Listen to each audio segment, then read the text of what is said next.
Hi, it's Anthony. I just wanted to shed a little light on the range selector for text in After Effects. If you have a piece of text like so, and twirl down, you'll see text and transform. And under text, you'll have these path options and more options and this little animate button. This animate button is how you can animate individual properties for individual letters or for whole words or for whole lines for that matter in with this text tool.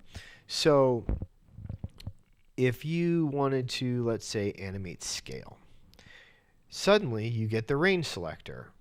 Voila. And that range selector allows you to select a range of letters within the text that are being affected by this individual property. And I had mentioned whole words before. If you go up to more options, you can see you can affect the character, or you can affect the word, or the line, or all.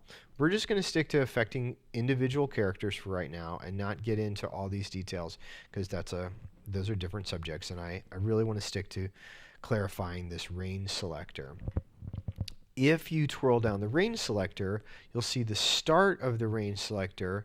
There's a border line, and that's here. If you can't see it very well, you can also change the color of your layer, and that will help you see this border line. On the other side, there's also a border line over here.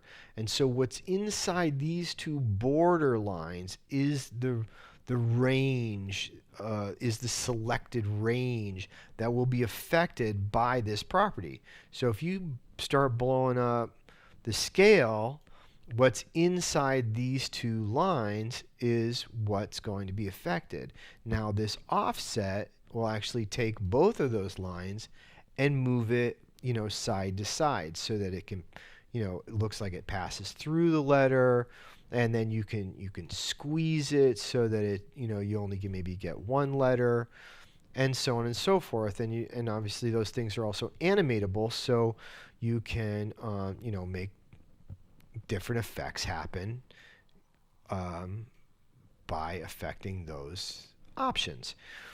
Now, this one range selector can have multiple properties in terms of scale like we have, or also position, so that you can change the position of the letters that the position of the letters that are inside the range, and you can also animate those properties. So it can start by being up and end by being down, etc. So if you have the text up a little bit, what's inside that range is going to not only make the text get bigger, but also make the text fly up a little higher.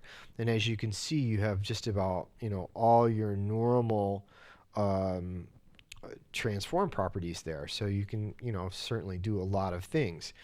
You can also have multiple range selectors that can select and modify multiple spans, multiple areas. So I have this range selector that is now affecting, these two letters. I could have another range selector that is at the same time modifying a whole nother range of letters, or the whole word, or the whole paragraph. So just bear that in mind when you're experimenting with this, that you've got multiple options here, you've got more options here, and you can make a lot of really interesting things happen.